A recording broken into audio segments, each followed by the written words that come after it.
Okay, attempt number 3 at recording a new introduction to this podcast because we keep starting them with weird intros like howdy doody and what were the other ones? Ridiculous. We are serious science people, as you can tell from my Snoopy jumper, those watching on YouTube. And me lying to the public that I'm an Australian pro athlete. Where's that t-shirt from? I'm a pro at something, but I don't know what that is. This is actually a gift from Mr. Michael Lucy, client of Flex, who had this shirt made up for all of the Australian pro athletes who just did the American tour in New York City, Pittsburgh, what a legend. You went to New York, didn't you? I did indeed. Tell us about that, Dean. Howdy doody, I did indeed. Look, the best thing about New York was, again, I sought out my favorite meal that we had there from Christmas. And it was Justin's Pickles fried chicken with buffalo and honey sauce. God, I remember that. On a biscuit. From Time Out Markets. That was so good. That was probably the highlight of our New York trip. You know what's awesome too is previous guest of Flex, actually, Holly Davidge. Holly Davidge the Savage. She did a comp, I think, in America. And when she saw that I was at Time Out Market in Brooklyn, she was like, I had this. And you know what she had? What? Justin's Pickles. Did she? And you know what sauce she had? What? Honey buffalo. Oh, I was like, Holly knows what's up. Mate, delicious. Joe got the cream sausage sauce. And that sounds disgusting. It was actually delicious. Cream sausage. My brain goes somewhere it shouldn't. I was down. I bet you are. For cream sausage. Howdy doody. It's so weird. Anyways, we are here to do an introduction for a replay that we're going to gift you guys with today. We are going to use an episode from the archives that we recorded a while back now with Jackson Peos when he was going through the data collection process or data analysis process of his study on, was it novelty dieting strategies, looking at refeeds and diet breaks? Do they actually have the effect that people think they have on metabolic boosting? And there's been conversation around having higher food days and or weeks potentially resulting in better metabolic rate at the end of the dieting phase, more muscle retention, more fat loss, a whole bunch of stuff. And then there's also been some conjecture as to whether or not hormonally you'd be better off too with regards to testosterone in males, leptin and ghrelin in regards to hunger signaling and all that kind of jazz as well. So but in this episode, because the results weren't fully analyzed yet and the paper wasn't published, Jackson couldn't actually discuss the results. He could only allude to them with a little bit of a sneaky wink wink. Yeah, so to speak. but it's been out for a while now, and we'll link it in the show notes if you want to have a read. Really useful study. Do we want to give a spoiler alert for that? It's still worth listening to the episode. It does a lot, but it does nothing.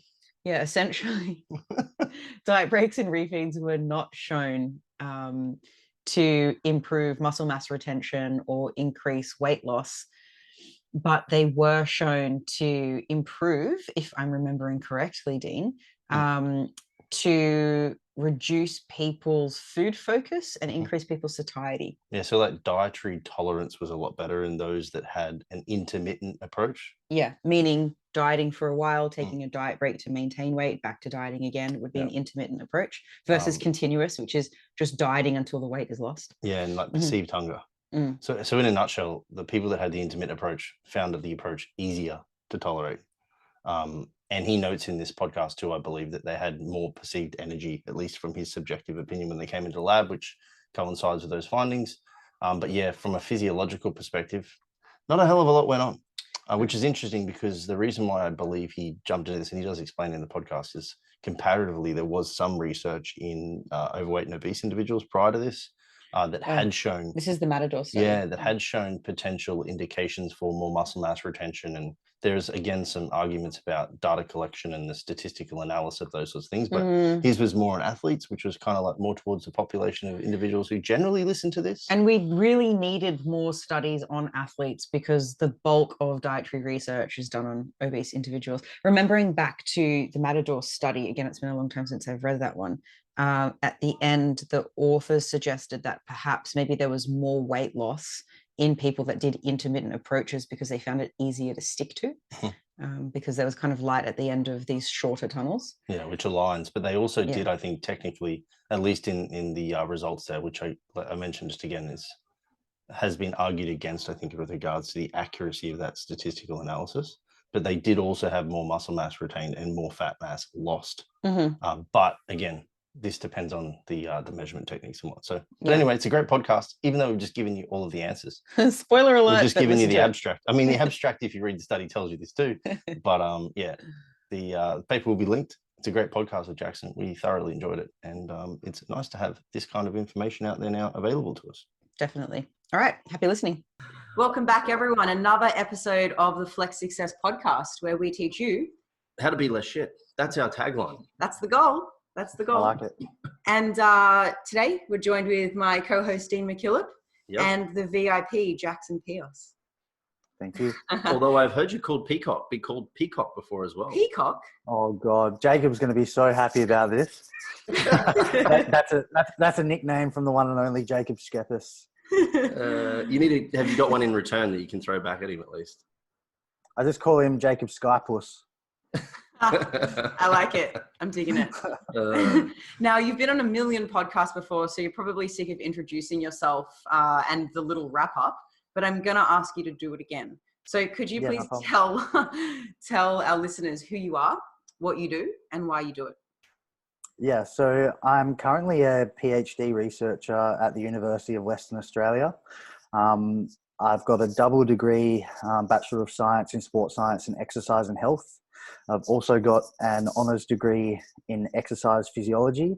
And at the moment, my focus area of research is basically novel dietary strategies that athletes can use to lose body fat while retaining muscle mass.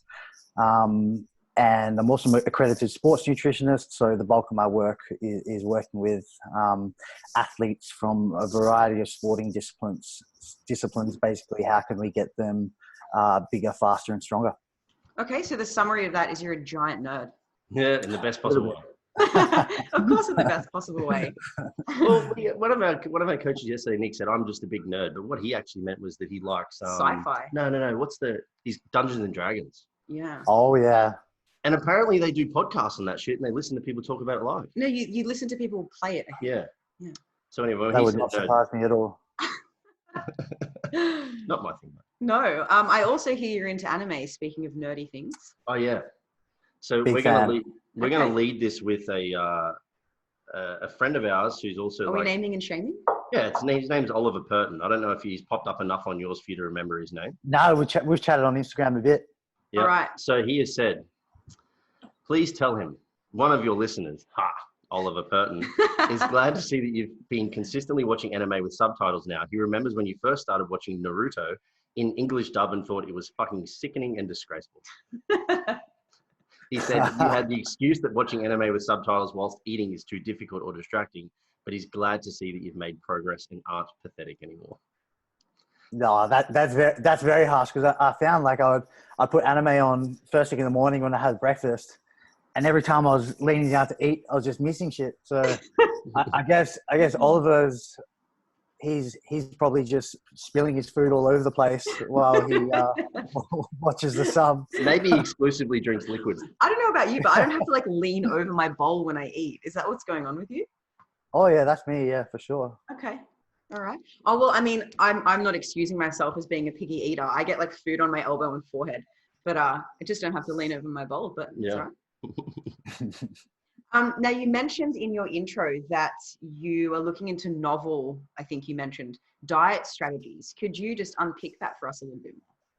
Yeah, so I guess what I've been mostly focusing on is this thing called intermittent dieting, which encompasses basically refeeds and diet breaks. It's just sort of that umbrella term that encompasses both of those. And I've just finished the first diet break study in athletes. We had 60 athletes in that trial, and it's actually the biggest athlete weight loss trial that's ever happened in Australia. So it was a monster of a project, and it took me about 14 months just on the data collection alone. And we're analysing the results for that and sort of making the story about what are the sort of practical takeaways from the numbers that we do have. But just as a quick summary, basically what we did was we compared a traditional continuous diet where someone's in a caloric deficit every day for the duration of the weight loss phase, which was 12 weeks long. And then we compared that to the intermittent diet group that used diet breaks. Now, they only had to diet for 3 weeks at a time, and then they had a 1 week diet break where we took their calories up to maintenance. And we continued that cycle until they'd accumulated 12 weeks of dieting as well.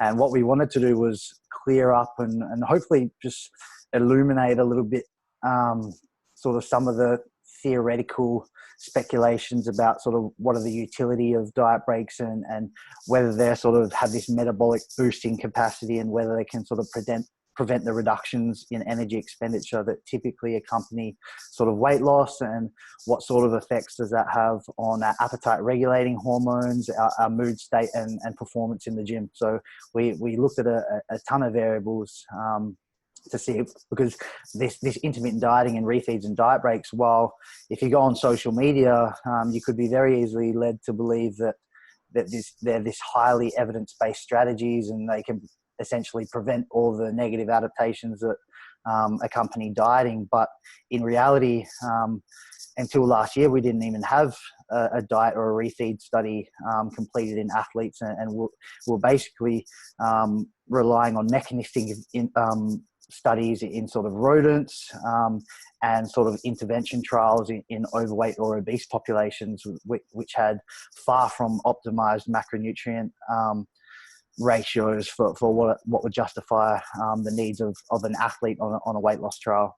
All right, so you mentioned this being the first one in athlete populations. One that pops to mind is the Matador study, which is on intermittent dieting, but on obese males. Mm-hmm. So would this pretty much be something pretty similar, but just on a different population? A little bit. So one of the lead authors on Matador, I actually linked up with. She works out of the University of Sydney, and she's just only last week moved to where I'm at UWA now too. So I essentially reached out to her when I was sort of planning this project and sort of reviewing the current literature that we do have on refeeds and diet breaks. And we essentially came together, and she signed on as one of my co-supervisors, not at my university, but as an external supervisor. And we sort of got together, and her area of research is focused specifically on sort of weight loss interventions for people with obesity. But she was all open to the idea, and she was actually blown away by the concept that even athletes were trying intermittent diets and refeeds and diet breaks. So she thought it would be super cool that we sort of could plan a well-controlled, like big participant size, looking at a number of variable trial, but do it in athletes too. Now, the couple of changes that I amended from the Matador trial was, instead of doing the 2 week diet break that they did in Matador, we actually decided to go with a 3 week diet and then 1 week diet break, for the reason that often, now this is not always with bodybuilders, sometimes they have the luxury of having these 25, 30 week weight loss phases, but in a lot of athletes like fighters and guys like that who have to go through weight camp, they don't have the luxury of having a 30 week weight loss phase. So what Matador did was it doubled the length of the intervention requirements to lose the weight. And that's a massive downside for a lot of athletes, because even though they're in diet breaks, they're not eating sort of to what that, as much as they'd like to be eating, because they're still out below their body fat or body set point.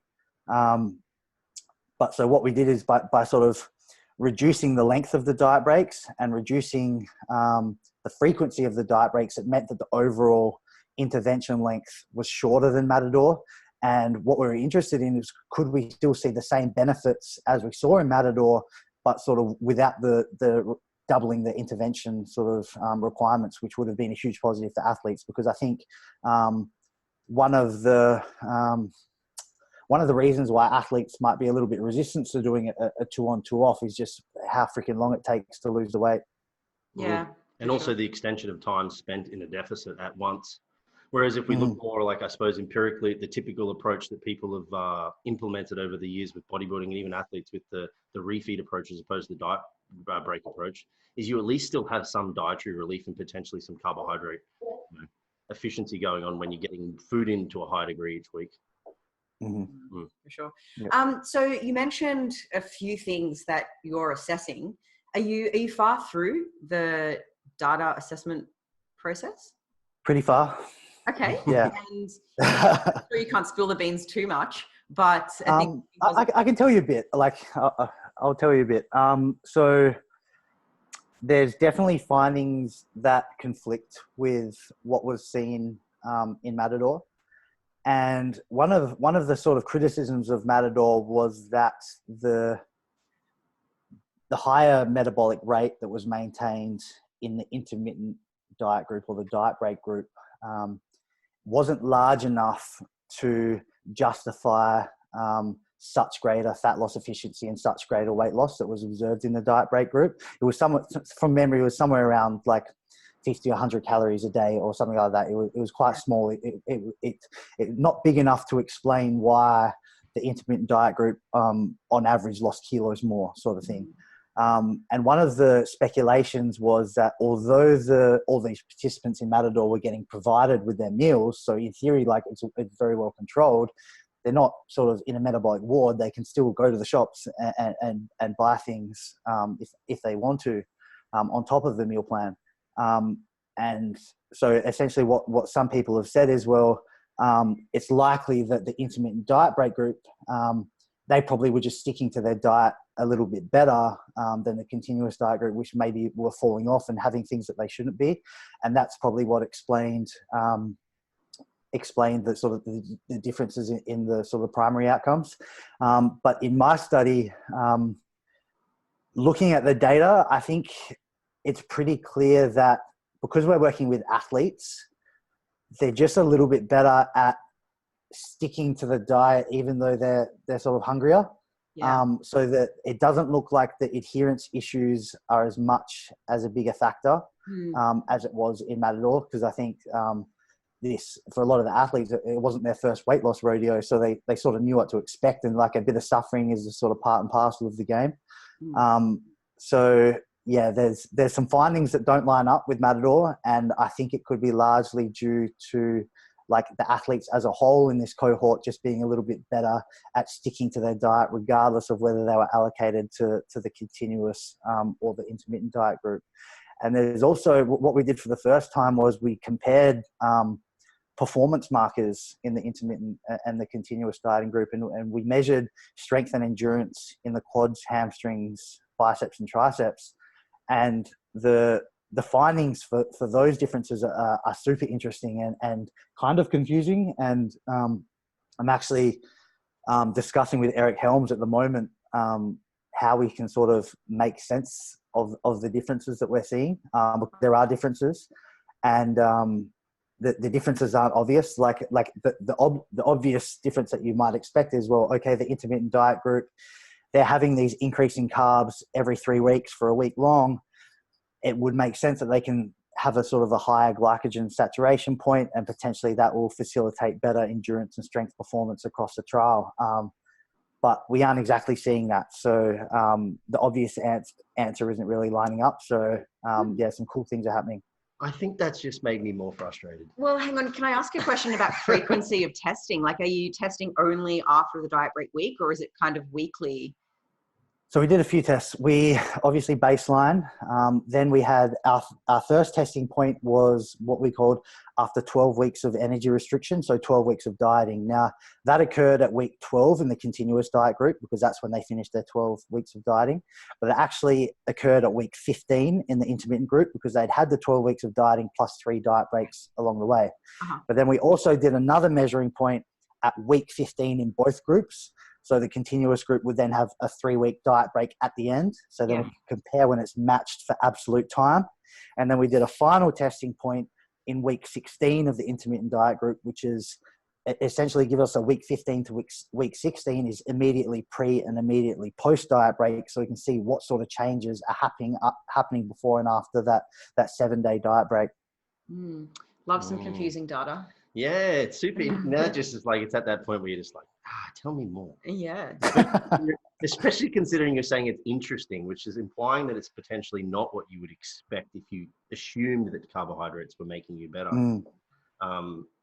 Yeah, I suppose you can't really do too much with it until you look at it all and then assess and go through all of the discussion and then determine what the outcomes are. But yeah, you definitely pinpointed a big pothole in the research, though, something that a lot of people are interested in, something a lot of people can benefit from.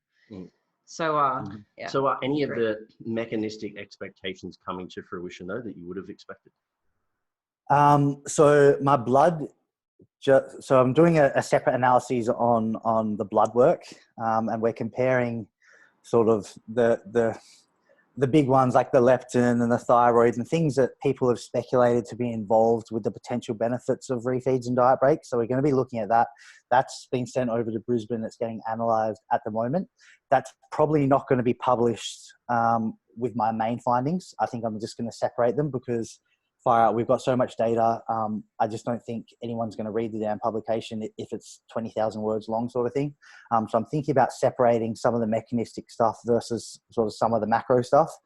But in terms of some of the other things that I would have expected to happen, my hypothesis was that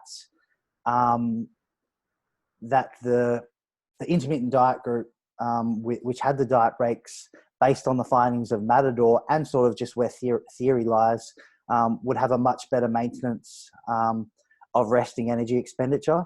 Now, resting energy expenditure does go up with the diet break, but it just does not last anywhere near as long as I expected it to last.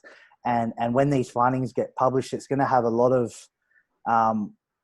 it's going to clear up a lot of the BS surrounding this idea of like have a cheat day, have a refeed to sort of boost up your metabolism. Looking at the data, it really doesn't look like it's as pronounced as what a lot of people think it is. Yeah. With that being said, Dean and I and the rest of the team at Flex Success, we do implement diet breaks and refeeds with our clients, not only because of physiological benefits, because that hasn't been proven, just anecdotally, but because of the psychological benefits we've found. Like, for example, people know that, you know, on the 6th day of the week, they've got 2 higher days of food to look forward to. So they're going to push through more. But if they didn't know that was coming up, they just feel like they can't take it anymore. So we really do find that it helps with adherence and just that psychological break from hunger.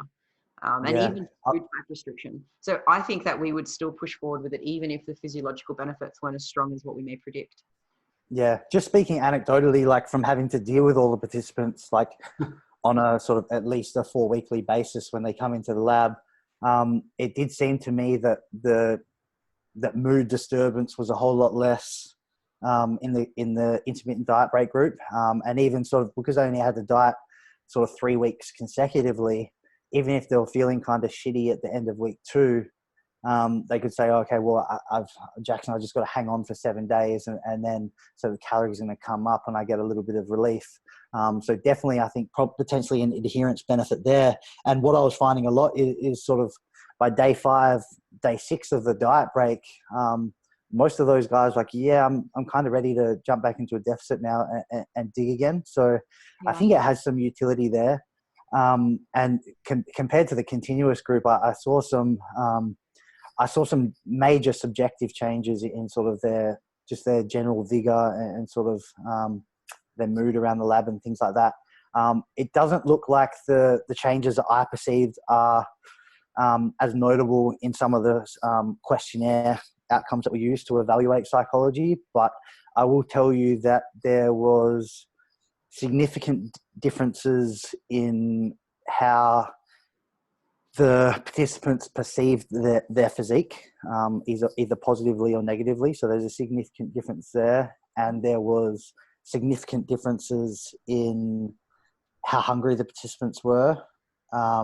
This is between the groups, and differences between basically the diet satisfaction or how satisfied they were in the trial. Yeah, cool. So we're looking at varied athletes in this instance too, aren't we? We're not specifically talking aesthetic. Like correct. Yeah. So we had fighters, we had rollers. Interesting comments, because like the cool, like sort of, I suppose, like dichotomy we've got here going is obviously you're the researcher and obviously have some implementation on your own point of view as a coach. Liz is dealing primarily with Gen Pop, and then I specifically just do bodybuilding prep right now. And although we all use similar strategies, they're obviously the implementation is the key to getting the result. And like I use varied amounts of refeeds and diet breaks and not. And some of the things that I mentioned to specific physique athletes that are hyper focused on aesthetics is to never assess their physiques in times of like large energy restriction, because they tend to talk to me about how terrible they look when they're doing that. But when they've had some food, amazingly, they all of a sudden think that they look like The Rock again. So I'm really keen to sort of see what comes out of this. It's going to be I think there's something, what you just discussed there, I think there's something going on there. And I think it will get picked up with the data. Yeah, cool. You did recently a debate with Menno on intermittent dieting, and Dean and I had some, I don't know, opinions is the wrong word, but I guess we had a discussion around, you know, when it would be appropriate to do it and when it wouldn't. And you're not suggesting that the results of this will give a blanket rule, like, yes, everyone should, but rather just guidelines, right? Like, you're not trying to say that intermittent dieting is the way forward for everyone or every athlete. Yeah, no, not at all. I will say at the point of that debate with Menno, I was a whole lot more confident about the physiological benefits of diet breaks and refeeds than I am now. Okay. Basically because if you select any of the intervention trials that have compared an intermittent diet that uses moderate energy restriction, so not intermittent fasting, compared to continuous energy restriction, you almost always see a benefit in terms of fat loss efficiency or retention of resting energy expenditure, sometimes better retention of lean mass. You're always seeing benefits in the intermittent moderate energy restriction group. And there's about 6 studies there, and like none of them are apart from one with Bill Campbell's lab, they're not in athletes, but you're still seeing like a very positive like pattern of superior outcomes. So I was a little bit more confident about the physiological rationale, like Bill Campbell's double-day refeed study, like better retention of metabolic rate, better retention of lean mass in the group that did refeeds. Matador, better retention of resting metabolic rate, more fat loss, better fat loss efficiency. Like we're seeing pretty solid results there, but after looking like hard at the numbers of this study, and like I'm confident in this study because I was the one running it. So like I know what went right and what went wrong and where the limitations were and things like that. And like, I know that our study was like pretty solid because like I was solid, like in terms of carrying it out. So this is the study that I can be most confident about because I know what happened on the ground. And yeah, I'm less convinced about the physiological rationale behind it. I think definitely for psychology. And I'm certainly, there's probably still not a blanket rule in terms of who needs to do refeeds and diet breaks and who doesn't. But yeah, I think there's still a lot of confusion about them. And when this paper comes out, it's probably going to clear up a little bit around the physiological components of them. Yeah, cool. Yeah. Well, we're looking forward to it. It certainly sounds like it's going to be the same with nutrition and even training. You know, basic principles still sit solid in the research. They haven't changed much, and it's really now going to be the nuance of implementation. Yeah. And almost like you said, the manipulation of the psychology of the client. Yeah, talking about psychology though, I mean, no two humans are the same, right? And I find that most people respond better to intermittent dieting because they know that break's coming up. But I do have some examples of clients not dealing well at all with an energy restriction any more than a little modest, you know? So if I'm to tell them, hey, we're going to go a little harder because we've got diet breaks coming up, yada, yada, some of them just freak out and go, no, I just can't deal with that level of hunger. I can't deal with more than a 15% deficit, whatever it is. And so for those people, it's not even like there's a psychological benefit for everyone. It's just for some. So for coaches listening, you really have to assess what's best for your client. Yeah. Do you think, Jackson, if you're based on your current implementation of either diet breaks, refeeds, or not with any current clients you're dealing with, will you change your application significantly or just dependent on the person? I'll probably be a little less trigger happy on them. Like probably over the last 12 months, I'd say 90% of my athletes were using them in some way or another. And it was almost not on sort of like they were pre-planned based on the similar protocols to either what was published in Matador or what was published by Bill Campbell's lab and sort of the study that I was running. I think going forward, because I'm now sort of on the side that the psychological rationale behind them is a little stronger than the physiological rationale. I think they're probably going to have more utility when psychology, mood, vigor is actually taking a subjective hit, when you can notice that with your client. And it's going to be more of a sort of, if the athlete doesn't feel like they need them, then maybe don't have them, maybe just keep digging and maybe save them for later on. When you're actually noticing like their mood take a hit and they're sort of a bit more grumpy and sort of they don't want to go out and be social and things like that. That's probably a better time to use them. And so I'd say that probably my frequencies is probably going to decrease a little bit in terms of how often I was using them for all athletes. But I still think that there's a huge time component into justifying whether an athlete has a refeed or a diet break. For example, if you've got a fighter and they got announced to fight in 10 weeks time, you're just not going to have the luxury of doing a 3-week diet and then 1-week diet break. You just won't get them in shape in time. So if you've got a bodybuilder they've finished a 24-month off season and they know that they're going to be competing at maybe 6-12 months time, something like that in that window, then maybe when you've got the luxury of a 30-week prep, then sure, like have them, structure them in, because you've got that luxury of that extra time up your sleeve, and you're probably going to maintain a little bit of a better psychological state than if you just dug them hard for 30 weeks straight out. But yeah, I think my use of them is going to change a little bit, but I still think they have utility. Okay. So what sort of clients do you work with? Because from a quick social media stalk, I see you prep some female bikini girls and then there was some fighters. Do you don't really have a niche? You sort of work with everyone? Like honestly, I prefer working with sports athletes just because like when you're doing 4 years of sort of undergraduate and postgraduate studies at university, you're not learning about how to get bodybuilders peeled and jacked. Like you're learning about how to get rugby players, like boxers, sprinters, like big, fast and strong, like, and a massive performance component.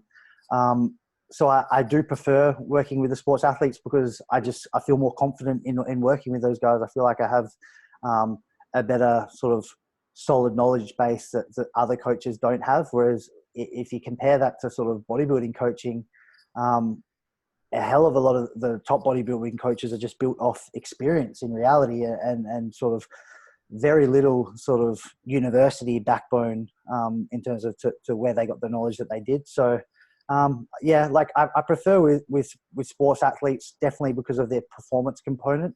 And sometimes it can be a little bit tricky to pick up performance impairment or performance improvements when you're working with a bodybuilder sort of mid-off season and like on their 3rd consecutive mesocycle and something like that.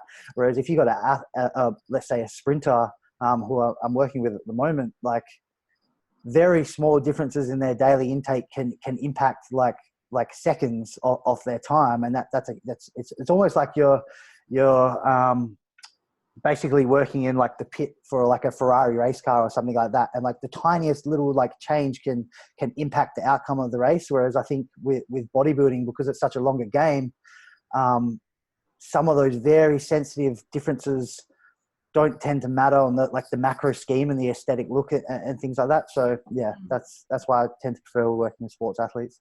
Cool. And that means you don't classify bodybuilding as a sport? Yes. We don't. Yeah, no, I wouldn't say it. Like it's fucking hard. Like I've done it. Like it is no joke. But yeah, like it doesn't have like it's the only sport in the world where like you're performing your worst on competition day. That's so true. That's the only sport. I like to consider it a beauty pageant, with the idea of beauty being a little different. It's true. Yeah. When you're sparkly and you're tan. Tell you what, coming from a subjective team sport background to competing in bodybuilding, it's extremely frustrating, but it's also kind of interesting in that you kind of are your own little experiment. What's frustrating? The subjectivity? Yeah, it is. It's a beauty pageant. And it's a genetic lottery too, man. Like, politics. I could rock up my best ever and just get smoked by somebody super, like a WA guy. James Newcomb could show up 10 weeks out and absolutely smoke me at my best because he's awesome. You know, it's like, damn you, this sucks. Well, yeah, it is what it is. That's why I just starve people so they can do it. Yeah, or the girls just sleeping with the judges. Almost guaranteed a trophy. Woo, go girls. Now, I would like to know if you regret posting this ATP article. No, that's an off-topics one. We already said we're just going to joke and stick. Because everyone's been I don't regret it. Like, I stand by my comments. Like, it wasn't coming out of place of like any personal vendetta against them. Like if it doesn't matter whether it's a supplement company or a coach or anybody, if they're putting out information that I don't think is backed by science or evidence and it's impacting the way or potentially hurting people who could potentially don't have the tools to basically interpret whether what that content is fact or fiction, and it's sort of impairing their results, then sure, I'm going to speak up about it. So it was nothing against ATP like per se. It's just I felt that the information that they were giving out at the time wasn't evidenced by science whatsoever, and I wanted to give my opinion on it. Totally. No, I loved it because I kind of saw that article as being a watchdog for the industry and helping uninformed consumers. But I'm also meant because everyone's just asking you about it. It's like, you got thrust into the limelight. Yeah. I like honestly didn't expect it to go like as viral as it did. Like it did. I thought it would rustle a few feathers, but yeah, rustled a lot. Good. But funnily enough, like I think it might have, like, not saying that article was a stimulus for the change, but we're seeing a lot of changes in the supplement industry now, like sort of 12 months after that article was published. So I'm not sure if that did generate just a little bit more discussion and sort of putting a little bit more heat on these companies that were making sort of unverified claims to say sort of what you're saying is, do you actually have anything to support what you're saying? Do we have any evidence to know that what you're saying is actually true? And I like that these TGA regulations are sort of getting a lot more strict, because I don't think that you should be able to sell a product if you can't prove that it's safe and effective. No. So I've always disliked the lack of regulation in the supplement industry. I'm all for some, but Dean, I haven't read them in enough detail, but Dean's not yet convinced that the proposed regulations are all good. No, not necessarily. Oh, no, they're definitely not all good. Yeah. Like a lot of good people are going to get burnt by it, like 100%. But I think when we look back at it in maybe 10 years' time, if the changes do go through, I think it's going to have an overall greater positive impact on the industry than it is negative. For sure. I think if the implementation is fair, that's the main thing, because then everybody can do the due diligence to get in or get out appropriately. Yeah. And like, honestly, like good people, like if they're putting supplements that are evidence-based, like they should have no issues showing that they're safe and effective to get the new approval. If you've got nothing to hide. Have you heard of the lab door? No. So the lab door, for listeners who are listening, it's difficult to know what's in your supplements. Oh, you can read the label, yeah, but then we have to trust that's true, and that's not always the case. So the lab door is a free online resource, and you can just type in the word creatine or the word vitamin C, and the lab door tests on various different things. Like if the dosages is what the packet says it is, or if it has everything in it that the packet says is in it. The rest of it. Potency plus quality. Yeah, and it gives you an overall score on various markers, and you can purchase your supplements accordingly. So the lab door might be a good thing for listeners to look at, but you can also... Who funds the testing? It's public funded, so you donate to the lab door. Right.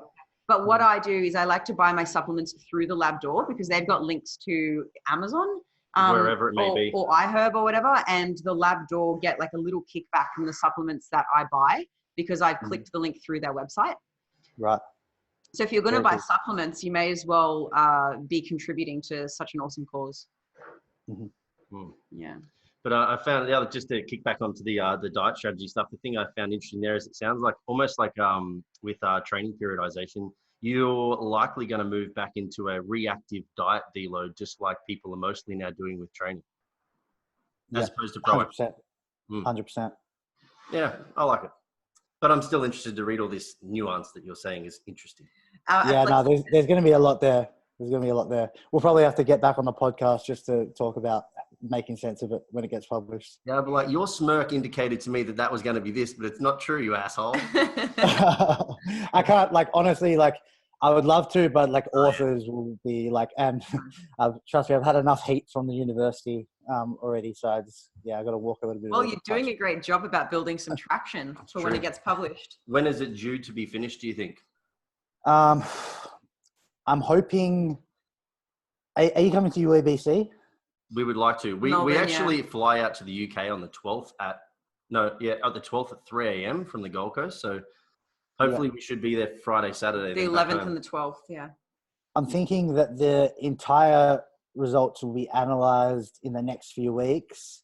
Then discussion sort of be completed by maybe May and submitted for publication at that point. But then my plan is in July to present those findings as a conference abstract at UABC before they've been published. Cool. That'd be wicked. That'll be sort of the first time. Yeah, cool. And you'd be Friday, Saturday, I assume too. Yeah.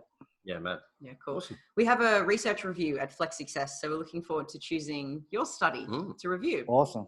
And present to people. Yeah, we'll be. It's gonna be massive. Anything else you want to talk about in regard to diet break refeeds? I think they're all pretty good. Well, we can't really say much more until it's published, right? It's true. Yeah. It's all hearsay now. Yeah. I love it. So we have some questions for you unrelated to the study. Oh yeah, I actually had one that I thought, even though you're saying now mechanistically things are changing, one thing that I've seen consistently, now it can go either way. You put an athlete in a refeed or into a refeed, double day refeed, triple day refeed, whatever it may be. Weight can either obviously stay neutral, go positives in they gain, or they can actually lose sometimes. What would you equate the loss to mechanistically if you had to think about it? Man, I've thought about this question for so long. And I still don't have a solid answer. Like the obvious answer that I'm sure you're probably familiar with is this idea that there's this cortisol accumulation during the deficit weeks, and that cortisol accumulation is bringing water retention along with it. And once energy balance is reestablished, whether it's a 1, 2, 3 day diet break, it's having this whooshing effect or this flushing of the water retention that's associated with that cortisol. But I've also looked at a lot of other data that shows that cortisol actually doesn't increase as much as we thought with moderate caloric deficits. So I'm not totally bought in on the cortisol sort of hypothesis. But if you look at the Minnesota starvation study, where they simulated like a concentration camp for the participants, like it was set back in World War II times, and it was for sort of people that wanted to help their country, but they weren't able to get accepted for sort of the combat. So they went as this study was government funded and whatnot, and they simulated exactly the way of a concentration camp. So they were on like 1,200 calories a day, like kept within a fence, and like were doing like very monotonous jobs all day. And they just tracked all the participant changes in their physiology and their body composition and whatnot. Now, while these guys, they lost enormous amounts of weight and fat, one of the big observations from the researchers is this sort of really prominent edema effect. And you can see, if you look at the original publication, you can see these photos of the participants' like legs and feet, and the water retention is just huge, like massively, like sort of like they've just got off a 24-hour flight sort of thing. And even though that was published in the 80s, we still don't really have a pretty good explanation for why that water retention is happening. It's clearly happening, and it's some sort of byproduct of fat loss or fat oxidation, which makes sense considering like when the fatty acid molecule actually gets oxidized, we're releasing carbon dioxide as water as the byproducts. But I'm not sure if that was enough to explain this like really significant water retention that we're seeing with very strong deficits. So I basically say that I think it's a reduction in water retention once energy balance is reestablished, but I don't think it's related to cortisol per se. I'm just not sure what it's related to. Maybe that can be your next study. Yeah, that'd be cool. That's what I think podcasts should be designed to do for people like yourself. We just poke you with ideas and then you go and do all the work. I like it. I like how this works. Another one I think we were tossing up to ask was, I think your preference from what I've heard in the past, I don't know if this has shifted, so I apologize if it has, but if you were to situate a diet break within an individual's training and periodized program, you have a preference to put it at, say, the back end of the overreach as opposed to the deload like some may do. Is that still the case?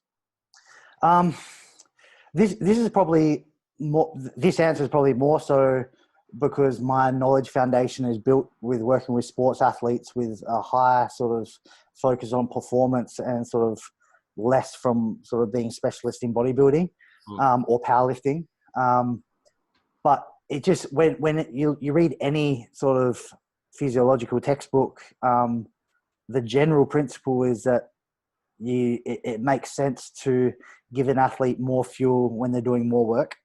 So i.e. at the end of a mesocycle when volumes are super high, because when an athlete has higher energy availability, carbohydrate availability, they're able to tolerate and recover from higher training volumes.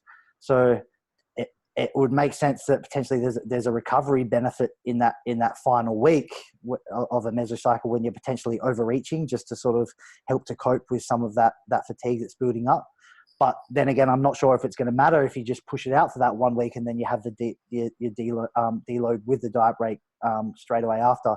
Like, it also makes sense that there could be like this hyper recovery phase, like decreasing training load while increasing calories, just to really like reset the system. Maybe that is better.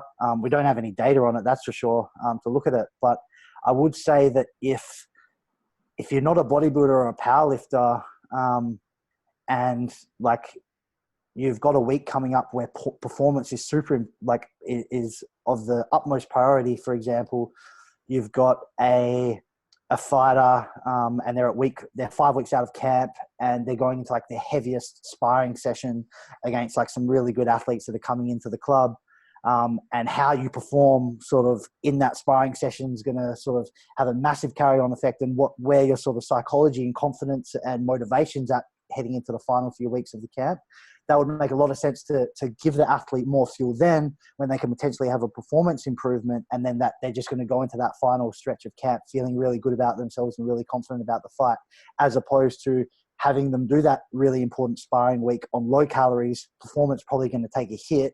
They get beat up a little bit in the ring, and then they're like, fuck, I'm not feeling good. Like, they start doubting themselves and things like that.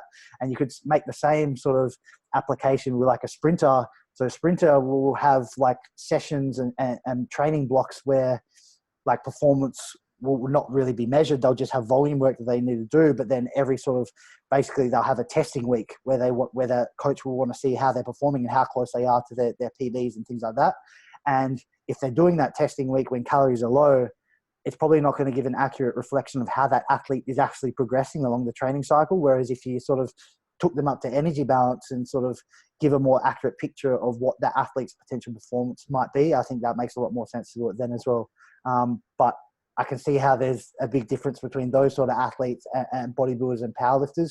Maybe for those guys, even psychological, just being able to take a load off from training while eating a little bit more food might feel better. But on the other side of the coin, if you like, they're going to be having less food, like total food, than they otherwise would be if assuming that we're trying to maintain body weight or energy balance during the diet break. They're going to be having less food if they have it with a deload versus if they had the diet break with a higher volume training week. Yeah. Yeah, I mean, I think they're all completely relevant points. I'd even push the powerlifters into your performance guys too. Yeah. I mean, if we look at, they probably should really, yeah. Impact of cross-sectional area, carbohydrate retention on performance, biggest overreach week, likely the same. The only time that, I think, and you've probably already highlighted this and pushed towards it too, is that absolute performance for a bodybuilder in the gym is not necessary, really only relative. So if we can minimize the stress of that phase by maybe deloading and diet breaking or 3 or 4 days, it might be advantageous. But I think I'm on the same path. It's the annoying answer of it depends. Yeah. I hate saying that as well. I know. It's like the answer to everything though. So long as you qualify the it depends, I think it matters. Of course. And it was more qualified. But man, I think it's been a pretty good chat. I mean, we could go and go and go and go. So if we open up another can, it's just going to be more and more time, which we don't want to. We like to keep things sort of tight and whatnot. So at the start, we said obviously the motto of this is how to be less shit. So from your point of view, what are maybe some of your top tips for dieting strategies for athletes on how to be less shit? I think placing more value on satiety strategies. I still don't think that they're valued as much as they should be, based on the fact that the reason diets suck is because you can't eat as much as you want to eat, and it threatens your potential adherence to the program.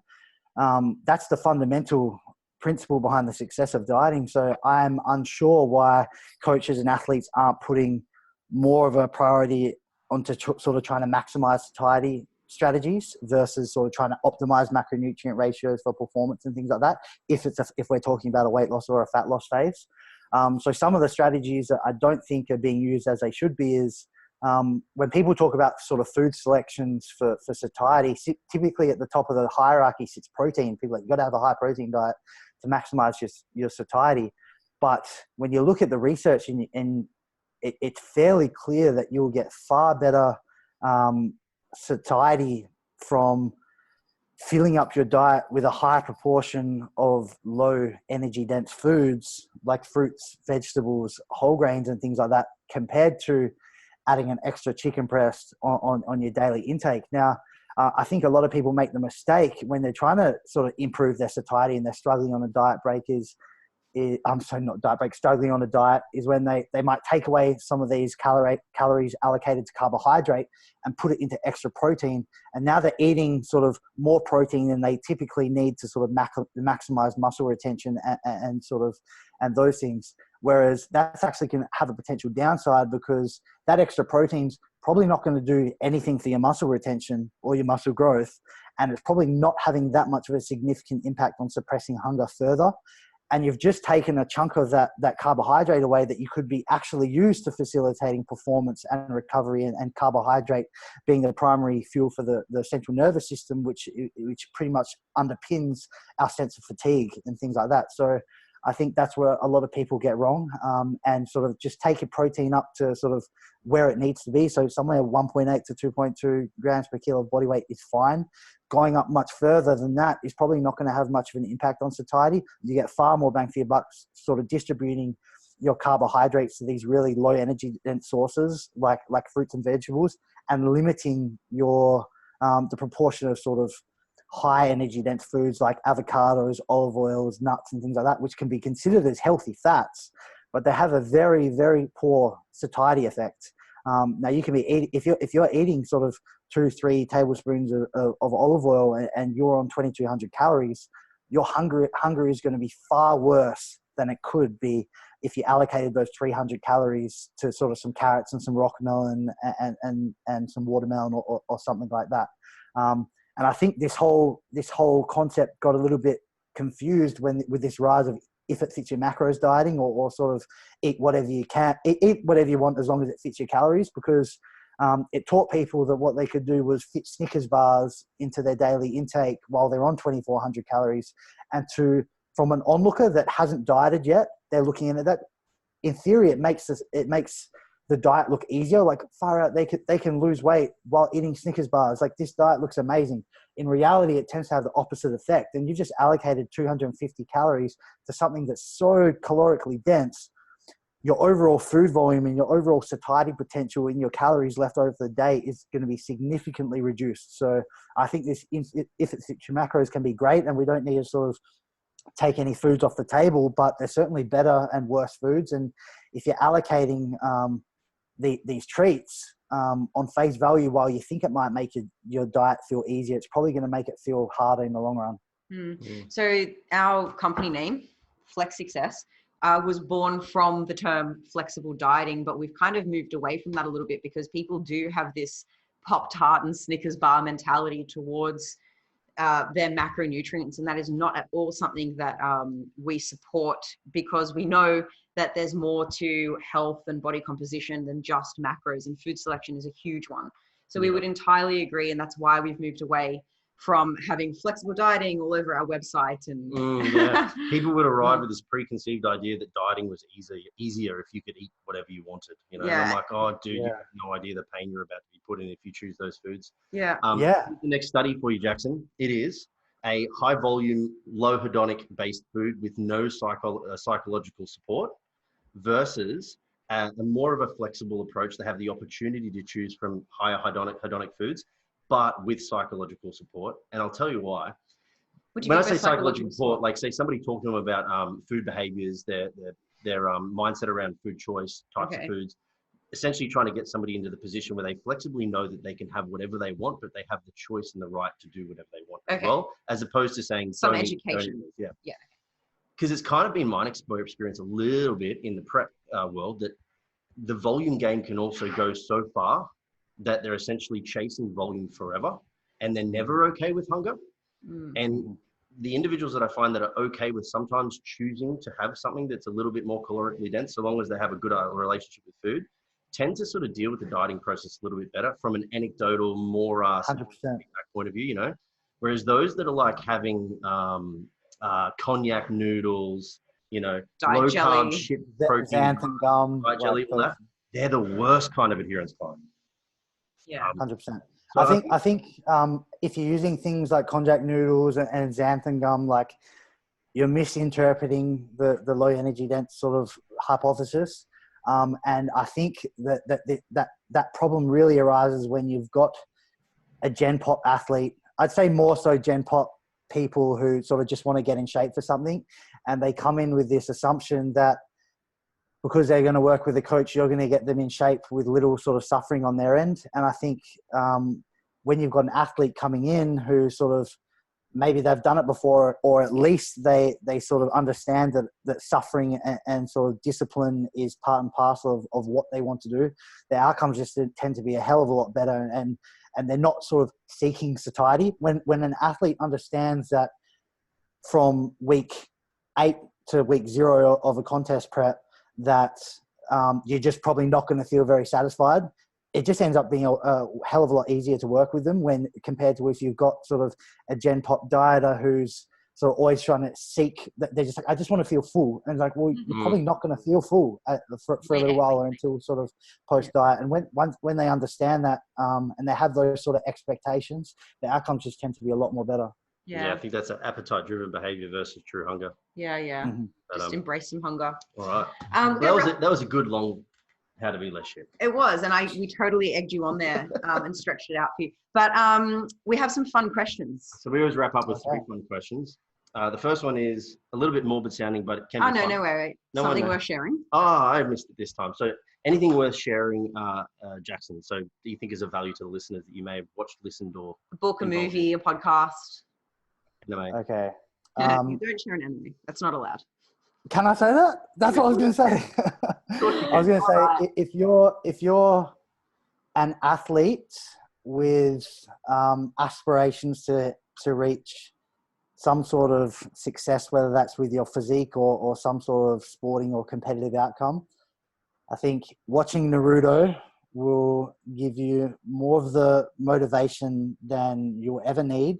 And people brush it off as being this child's cartoon, but I can honestly say that I've learned more about myself and my sort of training inspiration and sort of my motivations than I have from any other entertainment product, book, movie, TV show ever. Maybe I should stop snobbing. If you haven't watched it, watch it. Okay. It's long and I call it's a gentleman's show because if you're not patient and you just want those like quick action and like 10 episode season and then it's done and you just want action the whole time, then you'll hate Naruto. But if you're patient, like bodybuilding, and you're willing to play the long game, the return of the investment is huge. So how many seasons are there? I don't know how many seasons there are, but there are 700 episodes. Yeah, nice. God damn. How do you find time to do all this other stuff with 700 episodes? Well, I've been watching it for about 3 years and I only watch about 1 or 2 episodes a day and they only go for 20 minutes. So I limit myself. I don't binge. So if I binge, I would not get any shit done.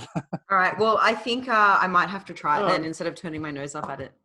I've never done any anime, and I just sort of typecast it as Sailor Moon. Do we need English subtitles though? Well, so you want to, either if you watch it in the sub, so you get the subtitles down the bottom and it's Japanese audio, it feels a lot more authentic than it is with the English voice actors. Okay. Right. All right, cool. Yeah. All right, I'll give it a go. All right. So the true number question one then. Yes, go on. If you had to die tomorrow and you knew you were going to, how would you die and why? I would like to racing a Ferrari, burning up in flames, going like 350 kilometers an hour. All right. What a That's way to pretty go badass. out. It's so hyper masculine of you. Okay. And number two is just something that people don't know about you. Yes. Can't use anime this time. Yeah. Make it embarrassing. Okay.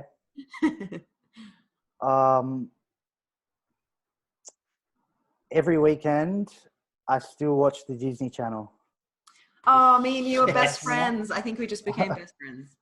I love Disney. That's gold. Any particular show? Hercules is my number one, like movie and TV series. Other TV series, Kim Possible and Recess. Nice. There you go. Dean over here likes movies where people are shot in the face, followed by an explosion, followed by a car race.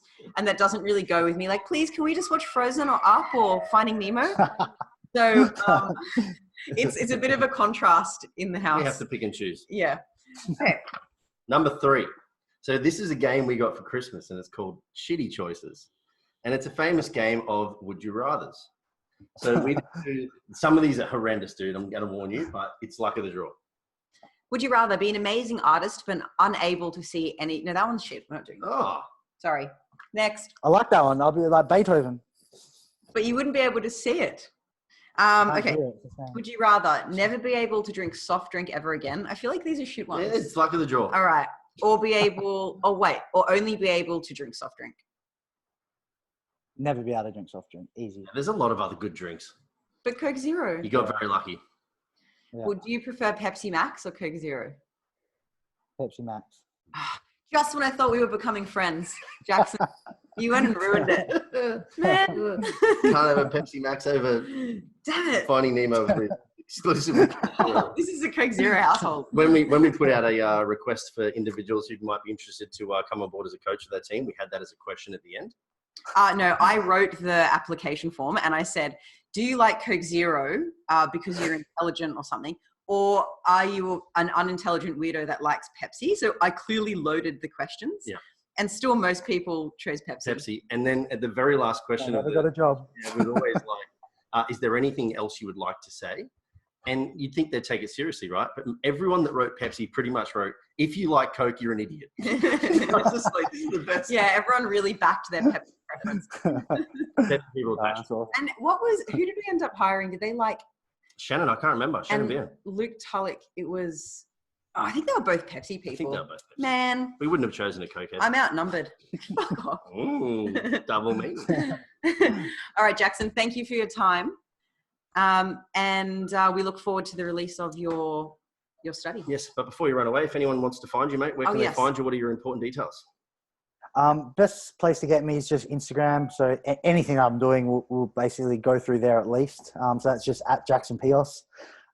If you want to be sort of up to date with just my research pubs, get me on ResearchGate. Just search my name. Going to have a number of publications coming through there in sort of the next 12 months. We've got a blood flow restriction study getting published. We'll have the big diet break study. And we've also got another one at the moment that I'm still in data collection for, where we're looking to see how lean someone is and how long they've been dieting for and whether they're male or female impacts the way you respond to a diet break. Cool. Oh, nice. Very interesting. Choosing some good topics. Super Juicy. Cool. BFR. Interested. Yeah. Next indeed. podcast. All right. Thanks, listeners. Thanks, Jackson. Catch you later. Thanks, mate. No worries. Thanks a lot.